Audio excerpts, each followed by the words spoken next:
My trip began with a 6-hour flight from the East Coast to the West Coast, ending up at Los Angeles Airport. After a couple-hour layover and some snacks at the lounge, we flew to Japan. Japan is 13 hours ahead of us, and so we arrived at 4:30 in the morning. Of course, we had to wait a little bit for things to open up to get our pocket Wi-Fi, and then we made it into town. After securing our luggage at the airport, we made it into town riding the subway. Our first stop was to get lunch, and we found some wonderful food in the basement of a large shopping mall called Ginza 6. The food there was spectacular, gourmet, and they had just about anything you could imagine. If you're looking for lunch, the basement in Ginza 6 is the place to go. After that, we made our way upstairs to the bookstore, where I saw so many beautifully illustrated books. I had to get a couple to bring home with me.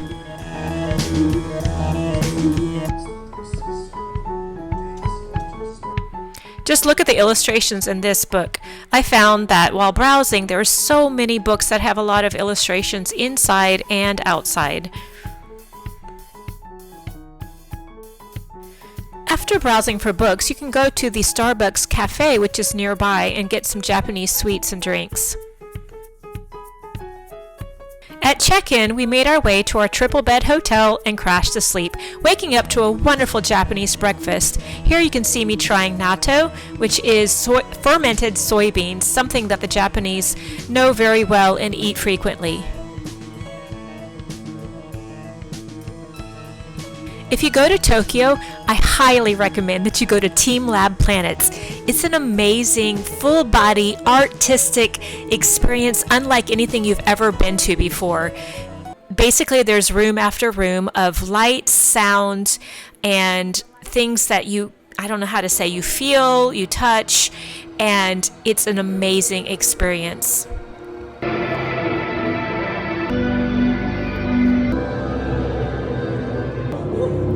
We had to take our shoes off, which was interesting, but there's a reason why, and you'll see later why.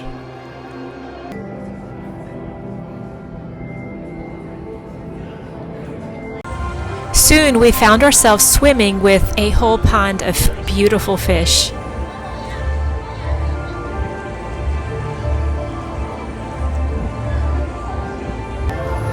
One of my favorite things about this was watching how excited the kids got. They love trying to catch these fish.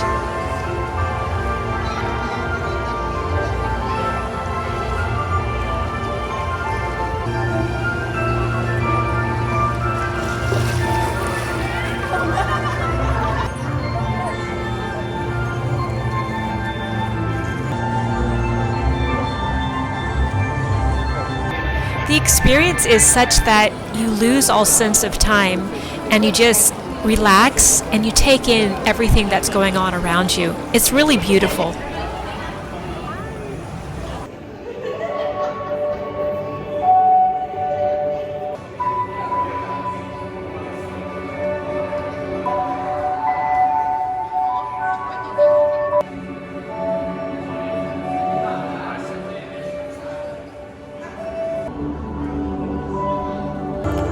This next room was absolutely amazing with its galaxy of butterflies and flower petals.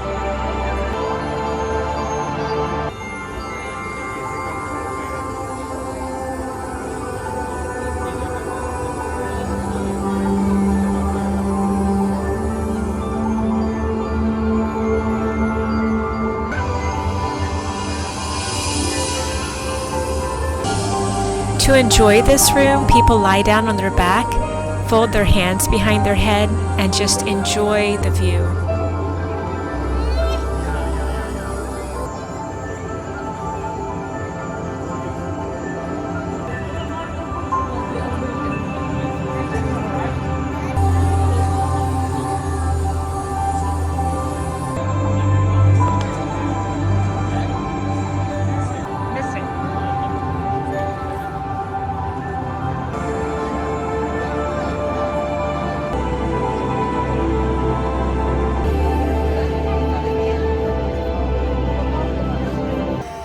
Outdoors is this garden of singing rock blobs. I'm not sure what they call them, but it was absolutely stunning, and the sounds that they give off are kind of like a very low rumble chime.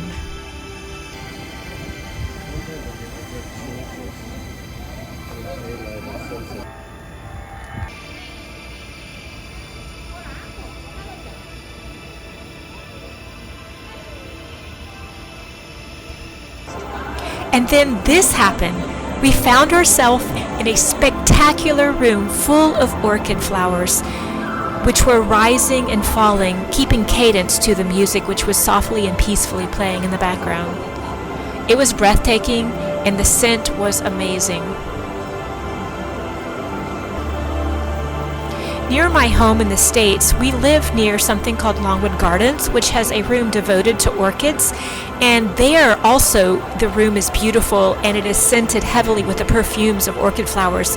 But this room, I've never seen anything quite like it. I could have stayed in there for hours.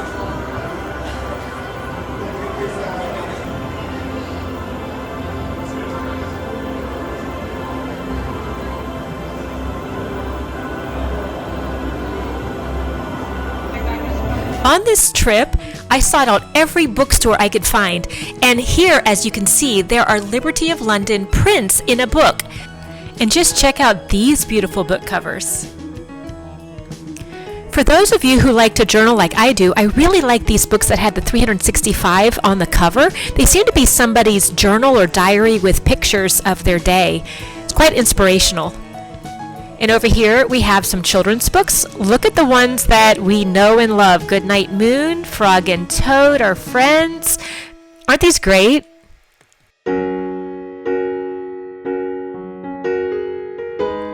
If you didn't know this already, Japan is the maker of so many pen brands that we know and love. Sarasa, Pentel, Copic, Posca, the list goes on, as well as traveler's notebooks here.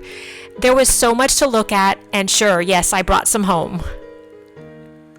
Just look at the gorgeous floral arrangements in this garden shop.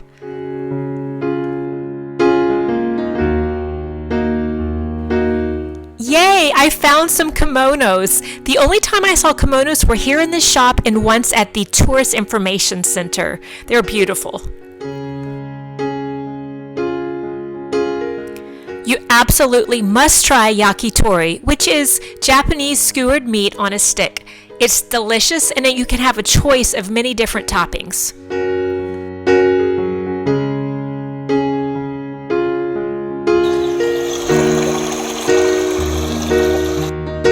Check out all these amazing Japanese beverages. They do have a lot of different tea drinks, and yes, they are all unsweetened. Barley tea seems to be one of the favorites, as well as there's a drink that has milk in it, kind of like a milk water. We tried it, but it almost tasted like a Gatorade of sorts. There's also many salty snacks to try, and some dried fish type snacks, which we didn't try. My favorite of the salty snacks are the rice crackers, and they come with many different flavorings and toppings.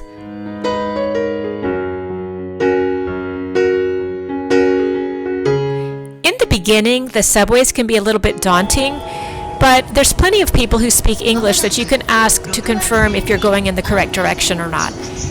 We found that so helpful, and after a couple days, I was able to go to and fro by myself. Also, all the destinations, after they're spoken in Japanese, they will be also listed in English so that you can confirm you're on the right trains.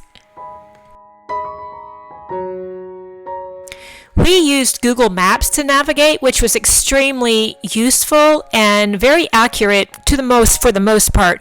But I do recommend that you take a picture of the subway maps that are on the wall, because it does help you get a sense of which direction you're going.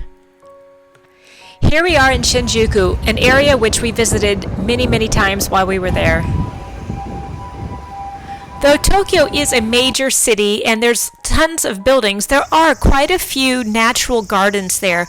We visited Shinjuku Gyoen National Garden.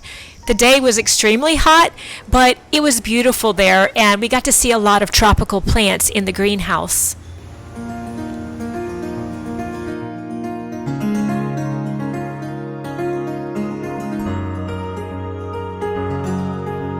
We're here at the gardens, Gyoen Gardens, and it's really hot.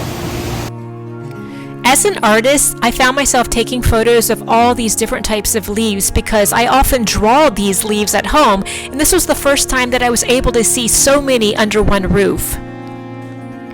In fact, if I had had my journal with me, I would have loved to have sat down and drawn all the different varieties of leaves because there were so many different ones there.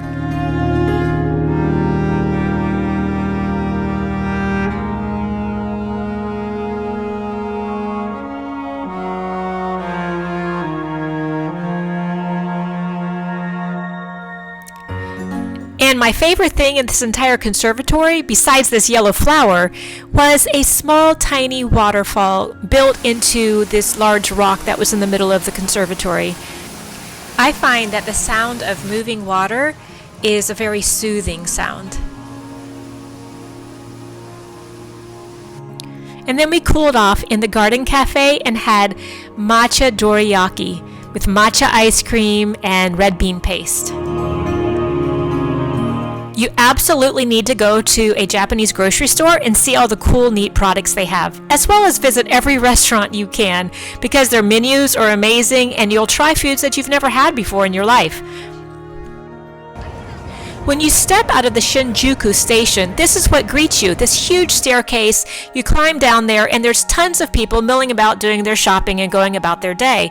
We visited this area about 4 times, maybe even 5 times, because there were a lot of places located in the Shinjuku area. I highly recommend you get there. Not to mention, we went to a place called JS Burgers. I don't think I showed any footage here, but they're award-winning burgers, and I had a teriyaki egg burger, which was amazing. If you need a SIM card for your phone or one of those small portable fans to cool off, I recommend going to Big Camera, not pictured here, but there is a large Big Camera in Shinjuku area. Look at this adorable, cute cinnamon roll cafe. Oh my goodness, I can't believe they have this here. This was so cute.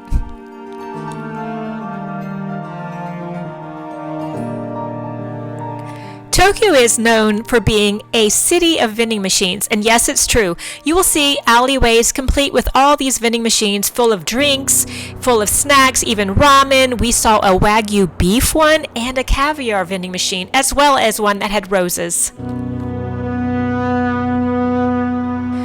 One thing that I really enjoyed was seeing so many people out and about, even at nighttime there in Tokyo. I loved being surrounded by people doing their thing while we did our thing. I come from a small town, and so this is a really fun experience for me. Something that I found invigorating was walking throughout the city and just seeing so many people milling about, going about their day, going home, returning home to families. And it makes you think about humans, how these people we don't really know, but yet each of them has their own individual life, and each one holds value and importance and significance. And there's beauty in that. And I love thinking about that we humans may not know each other, and we can greet people whom we don't know and may not have very much in common. And we can honor and respect each other as humans because we all have value and we all have an amazing story to tell. In fact, if I had a bit more courage, I would have loved to have sat down on a bench and asked some of these people questions about their life, who they are, what they care about, what they love to do, what their aim is in life. I would have loved to have heard their stories.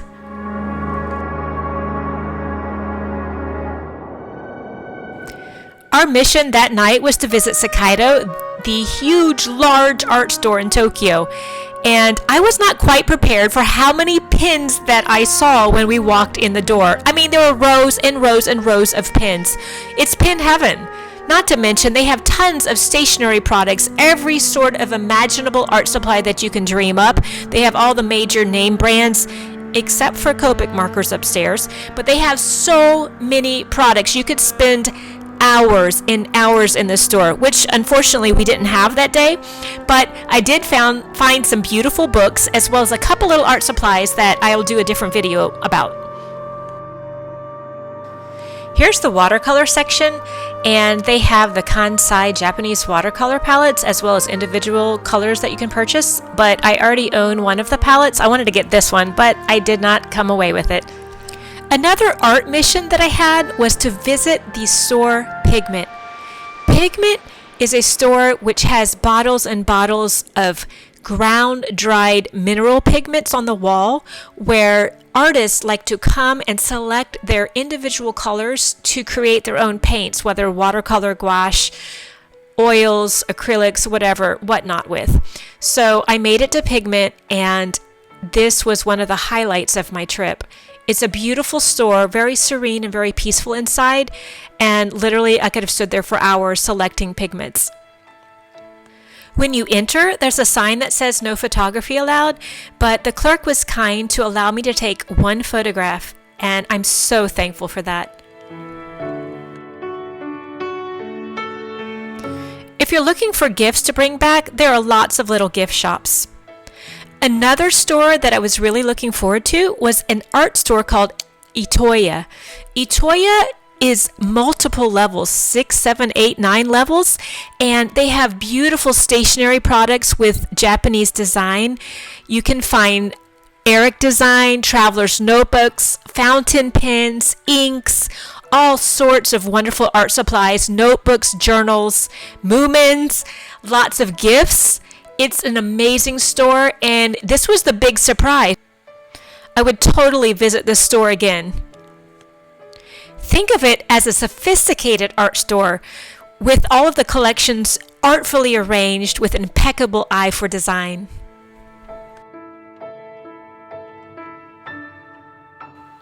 So here we are back in Shinjuku. As I told you, we made our way there multiple times because there were so many things to see and do. One of which is to shop at Uniqlo. Uniqlo is kind of like our Gap or Old Navy.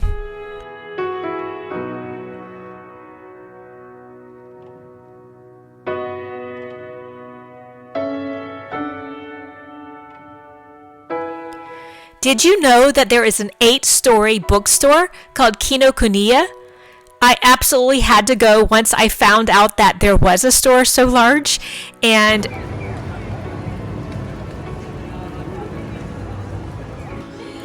on the ground floor, there's a Sanrio Hello Kitty store. I was so excited to see this, and I ended up buying myself a My Melody and a cinnamon roll plushie. I was a Hello Kitty fan when I was a kid, and honestly, I didn't think about it much until I came here and fell in love again. We spent several hours there. My feet were killing me, but you know what? I was so determined to make it onto every floor. It was arranged by subject matter, so it's easy to navigate. Frog and Toad, The Giving Tree, Eric Carle, The Little House, Where the Wild Things Are, Charlie Maxey. So many books we know and love. Of course, if you're a manga fan, you will find no shortage here. There are so many manga books and books for people who love that genre. Look at this minimalist design. I love it. It's so beautiful. And these architecture books and drafting books are amazing. Just look at all the descriptive illustrations in this book of architecture. It's beautiful, isn't it?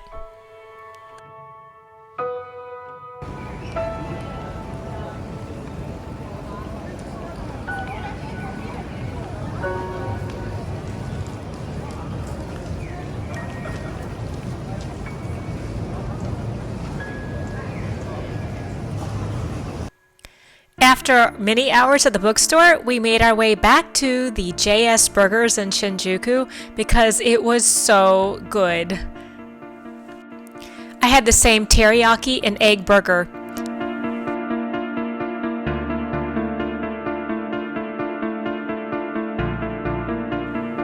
One thing that's pretty cool is that you can see a lot of plastic food displays and menu placards that let you know exactly what you're going to order.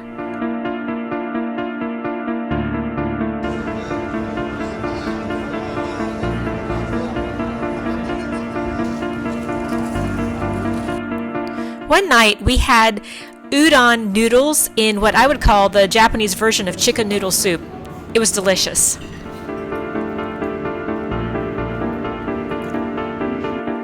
We bought tickets, and on the weekend, we went to Mount Fuji. This was an experience that I'll always remember. Though it was a blasting 90 degrees back in Tokyo, when we got there, it was 57 degrees Fahrenheit, and there was a cloud covering Mount Fuji. We sat there for several hours and just sat and enjoyed the peaceful atmosphere, and sure enough, the clouds dissipated and we could see the entire Mount Fuji. If you enjoy hiking, there are several trails that you can go on, and make sure you bring your gear. We did not realize this, and so we're not prepared to do that. But I think that would have been so much fun.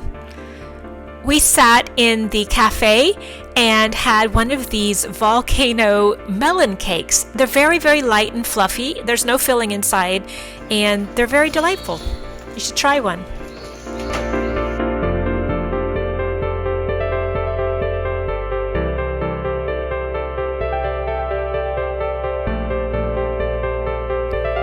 At the base of Mount Fuji are two large buildings which basically house all the souvenirs.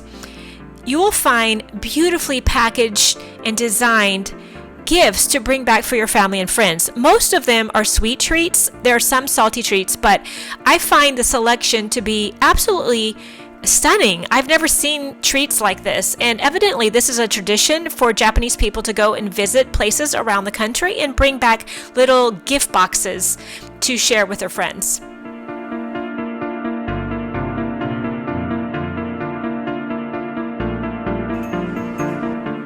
You've got to take a quick trip into the supermarket and see bunches of veggies you've never seen before. So here we are at Tokyo Station. See if I can get the whole thing in this picture. It's beautiful. Now I'm going to go find the Traveler's Factory. Tokyo Station is a beautiful work of architecture on the exterior, and when you go inside and go down under, there's an entire shopping complex of stores.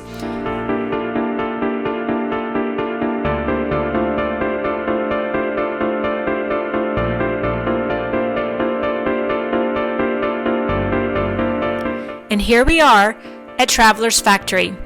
The flagship store is in another location of Tokyo, but this store is well stocked and there's plenty of things to find here to bring back that are sold only here in Tokyo. I ended up purchasing this Traveler's Train special large journal to bring back home. I'd seen it a long time ago, but I wanted it as a memory from being here in Tokyo Station. Next, you have to go to Character Street down in Tokyo Station. Character Street has lots and lots of little shops with all the cute, sweet, kawaii, and branded toys for kids and cute notebooks, cute luggage, bags, washcloths, stuffed animals, plushies, cafes. For all those kids at heart, I bet you that you will not leave here without buying yourself a couple of these wonderful, cute, adorable stuffed plushies. I know I went away with a couple.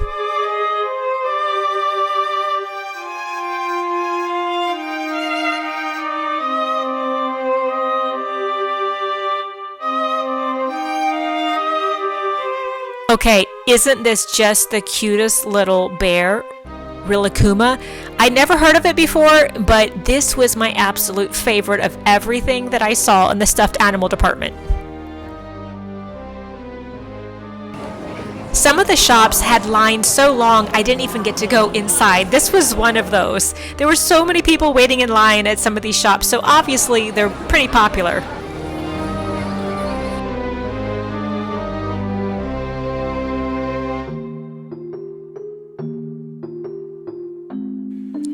Although some of these brands I was familiar with, most of them I had never seen or heard of before, which was fun. But the real reason I went to Character Street was to go to Miffy Style. I love the Miffy character, and I wanted to bring something back for my daughter.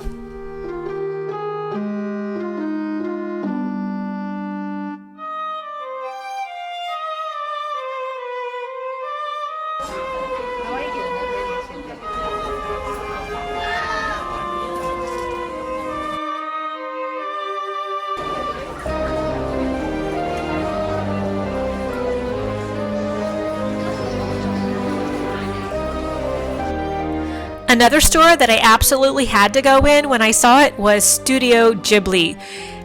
Studio Ghibli has produced a lot of movies. I have not personally watched any of them, but I know my kids have watched some of them. So I went in there and found some adorable, cute little things to bring back.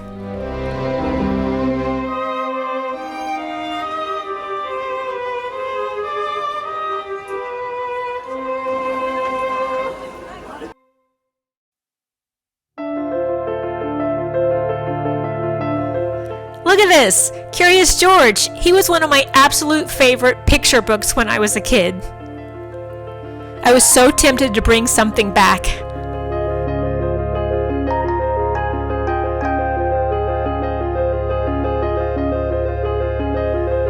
So, if you haven't gathered it yet, Japan is home to the most adorable, cute little gift items.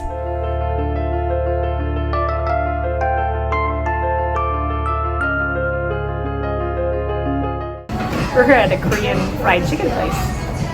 What are these? We're gonna mix these onigiri rice balls. This is seaweed and what's here on top?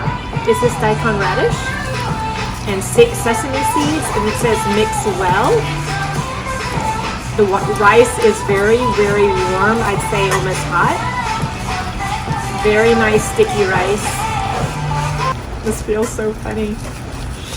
I can't believe I'm making rice balls at a restaurant. Okay, we're gonna make bite-sized balls here. There's one. There you go. It does stick well together.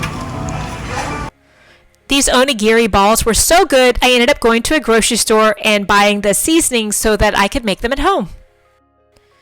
Remember those beautiful boxes of sweets I showed you at Mount Fuji? Well, they have them in a lot of department stores. I brought these little crackers home. And if I could have, I would have filled an entire suitcase full of these sweets and treats to bring back home.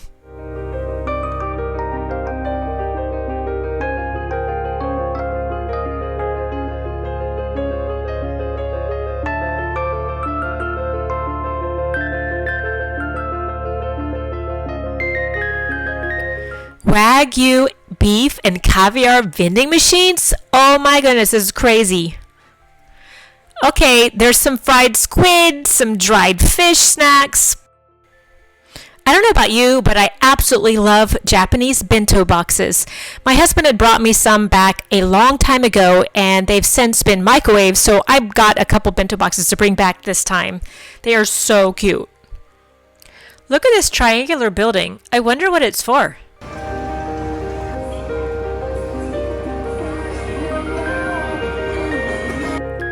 One store I want to point out is Tokyo Hands. They sell Midori notebooks and a lot of other daytimers and planners, art supplies, do-it-yourself, craft handiworks, kits, pens, all kinds of paper products, stickers, that sort of thing. So it was neat to see that they sell Delphonics bags, and I picked them up and looked at them and really would have liked to have brought one back, but I had to be very selective with what I purchased. These bags are great for journaling and have lots of pockets. Here are the Hobonichi Daytimer planners and calendars. I enjoyed looking at this cute how to draw in a Japanese style. A trip to Japan would not be complete if we hadn't visited Shibuya Scramble Crossing. There you can see the Starbucks Reserve. There are only a couple Starbucks Reserves in the world, and this is one of them. It takes up 4 floors, and there are also higher floors that you can go to for observation of down below seeing the Shibuya Scramble Crossing. There are the Mario Karts that, yes, they drive on the road, and around the corner you can go visit Hachiko, the statue of the dog who used to come visit his master after his master was long gone for year after year.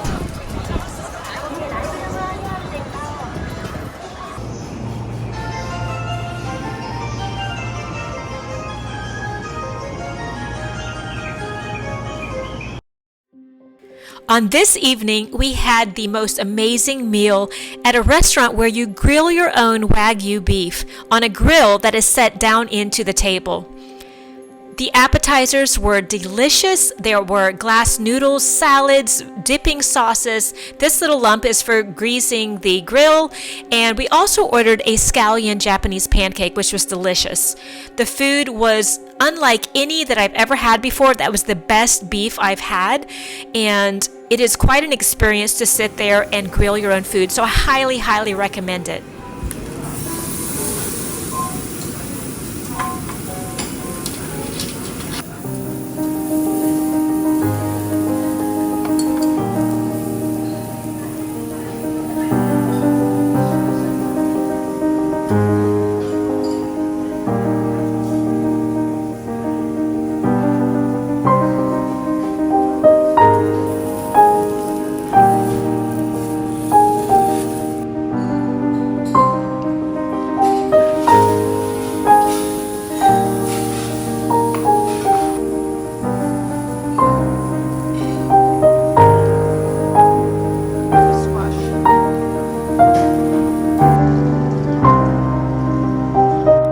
When you turn down some alleyways, you'll find beautiful sights like this. Tokyo is truly full of treasures.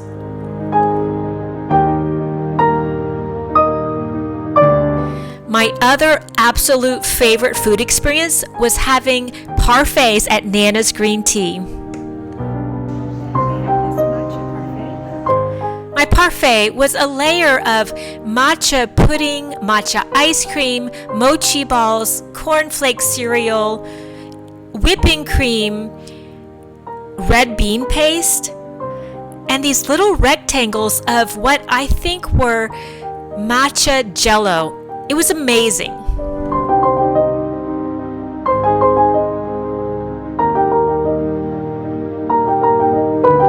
As I mentioned before, the train stations often have wonderful food in their basements as well as gift shops.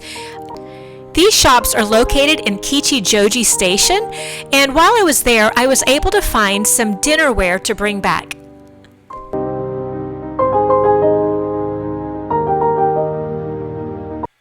For a cultural experience, I highly recommend you go to one of the visitor information centers. We went to the one in Shinjuku Expressway bus terminal, and they arranged a tour for us, and we met with a man and a woman who were Japanese who took us to the National Gardens. It was beautiful.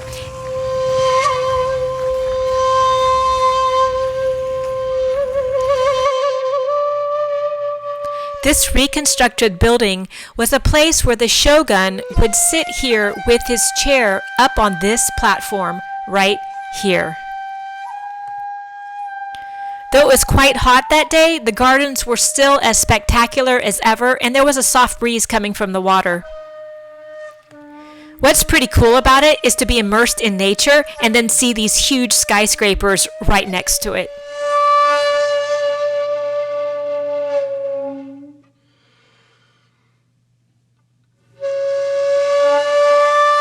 While in the gardens, we paused at the tea house and were able to partake of matcha tea and the wagashi sweets, the traditional Japanese tea ceremony.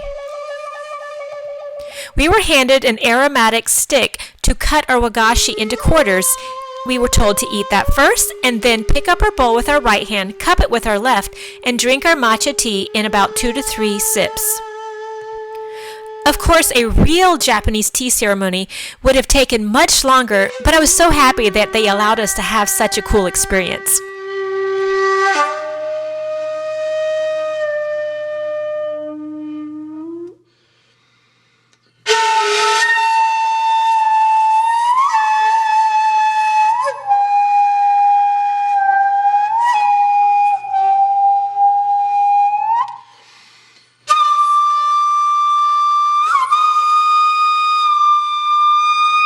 Our tour ended with going to an art store where we saw a video on how they make paper from the mulberry paper plant. It's a centuries-old practice, and there was a workshop set up so that we could experience paper making. This was so much fun. The paper mulberry plant is harvested and soaked and dried and soaked and soaked and cooked, and all kinds of steps happen before they get the pulp. 6, 7, 8, 9, 10. 1, 2, 3, 4, 5, 6, 7, 8, 9, 10. Side. 1, 2, 3, 4, 5, 6, 7, 8, 9, 10. 1, 2, 3, 4, 5, 6, 7, 8, 9, 10. Again. 1, 2, 3, 4, 5, 6, 7, 8, 9, 10. 1, 2, 3, 4, 5, 6, 7, 8, 9, 10. Last number 5. Then this gentleman here is showing us how he shakes it over and over again and gets a very fine thin layer of the pulp onto the reed box. Okay. Next, water is poured over the reed mat, and then you can lift the mat up off the paper, and voila, the paper is there on your screen. Okay.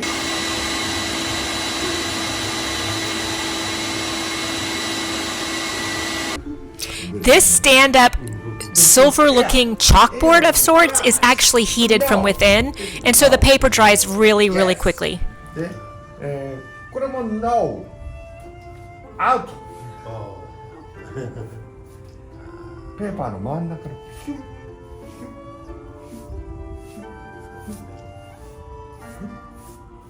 ッOut!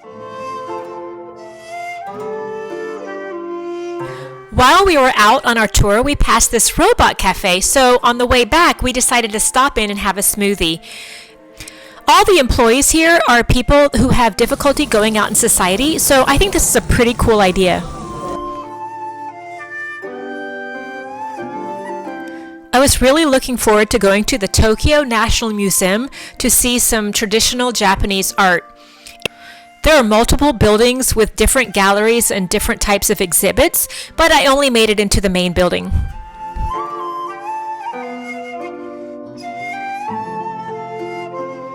They had this interactive print your own woodblock picture, which was super fun.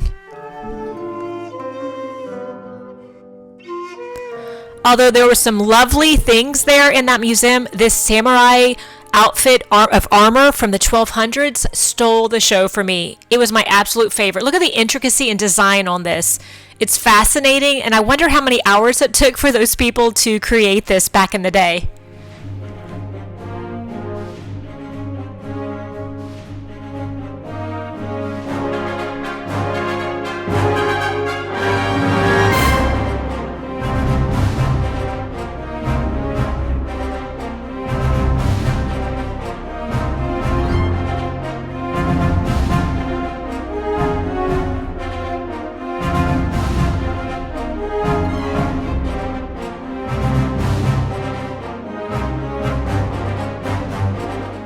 I think painted silk screens come to mind when you think of Japanese art, and they did have quite a few on display, and they were just as beautiful as you can imagine.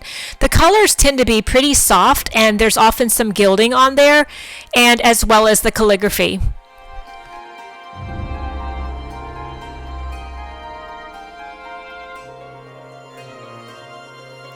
I'd say my second favorite thing in the museum were the kimonos. They were embroidered with all kinds of artwork, of pictures, and I can only imagine how many hundreds of hours it took to create these works of art.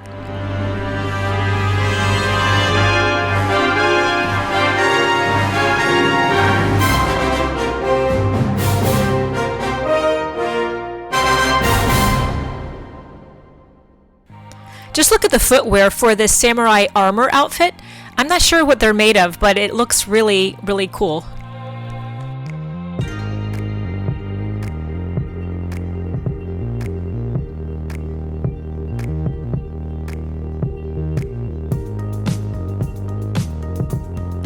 Now we're back in Kichijoji, and as you can see, there are so many cute little wonderful artistic gifts.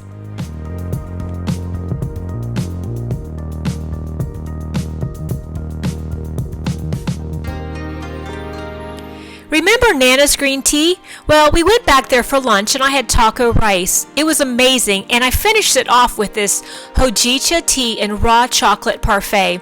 It had raw chocolate squares, which were a little bit fudgy in consistency. It had red bean paste and hojicha ice cream.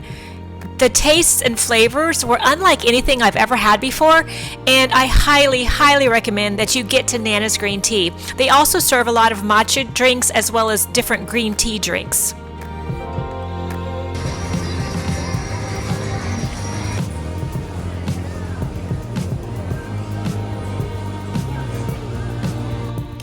Here we are seeing some more wonderful basement food, as well as gift stores and gift shops with all the cute kawaii Japanese products. When you're hungry, just grab a treat from one of the cool vending machines and you're on your way. I forgot to mention that they do sell SIM cards, but they're data only. I hope you've enjoyed my video of sharing with you what Tokyo is really like. It's an incredible city with incredible people, and I hope it's inspired you to plan a trip of your own, or at least to be inspired by all of their creativity and their beautiful gardens and their food. Now, go make some art today.